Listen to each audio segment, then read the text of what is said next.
Hey roadies, this is Adriana from Roadie Free Radio. In this episode, Larry speaks to house engineer Chip Auchincloss. Chip has been in the sound industry for over 20 years, where he has gone on to tour at several venues including Sony Hall, The Garden, World Stage, Webster Hall, and B.B. King's Blues Club, where he got his start. In this short clip, Chip talks about the differences in freelancing and touring with the company. While there are pros and cons to both, as freelancing grants more flexibility and company tours provide more security, his piece of advice when it comes to finding touring gigs is to think ahead. If you want to hear more about Chip, make sure to check out the full episode, number 121 from February 5th, 2019. Thank you for listening, and thank you for subbing. Enjoy the show. So let's just chat about that for a second, because I'm just curious too about, like, as any creative person or an independent contractor, right? You just kind of go into it blindly out of the passion that you love doing it, right? I did it when I wanted to be an actor, and then on from there to filmmaking and all that stuff. And you know, when you are young and you want to go work with a band, or you are in a band and you're just like going, you never think about, oh man, these last 2 months were awesome, and now I'm home for 3 months and I haven't worked, or whatever it is. But then you've got 10, 15, 20 years under your belt of doing this stuff. So were you conscious along the way? I mean, again, you had some awesome runs with some great bands. You're still doing it.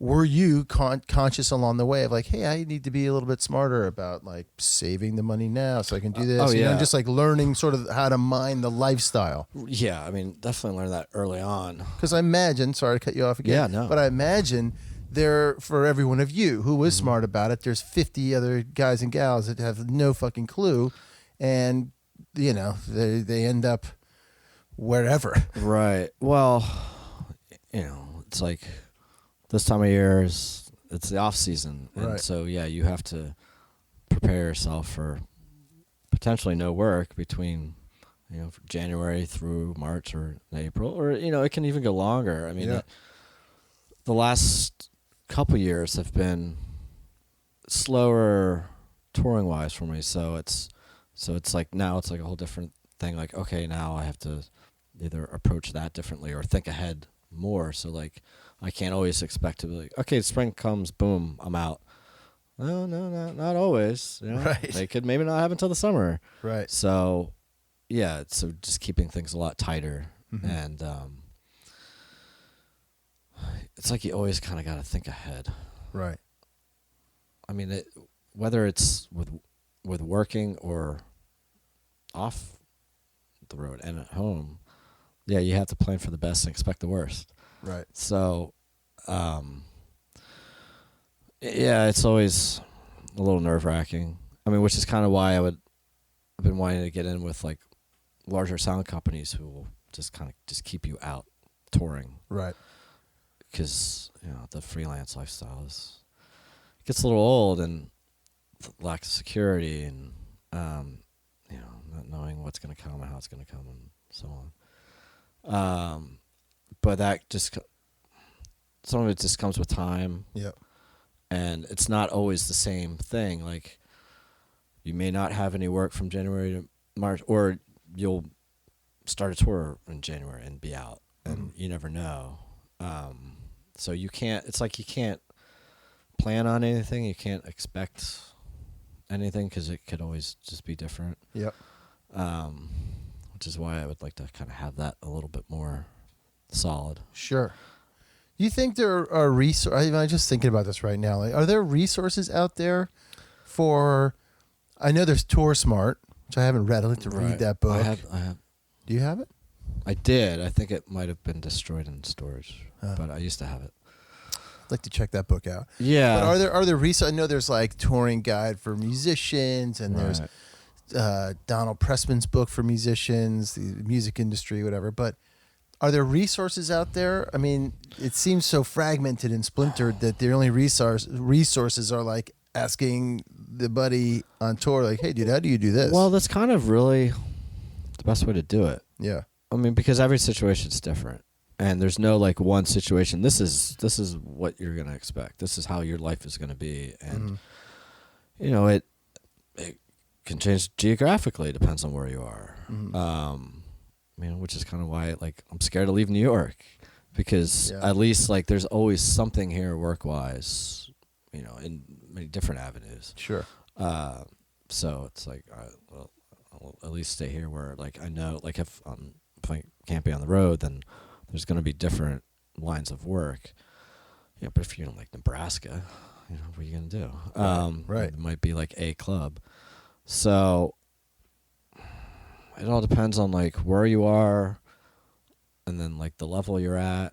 Because there's some guys who will never, you know, don't have to worry about it as much.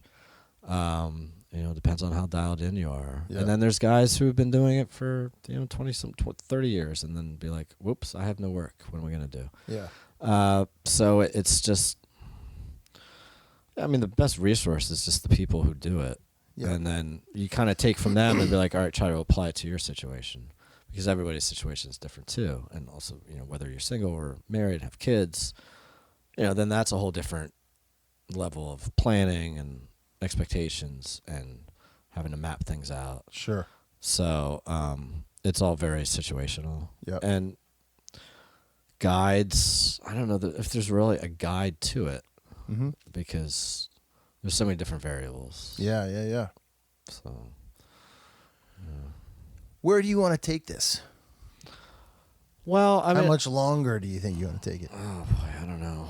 I mean, now I guess trying to like wanting to just take it further with like just levels of production and you know, larger gigs and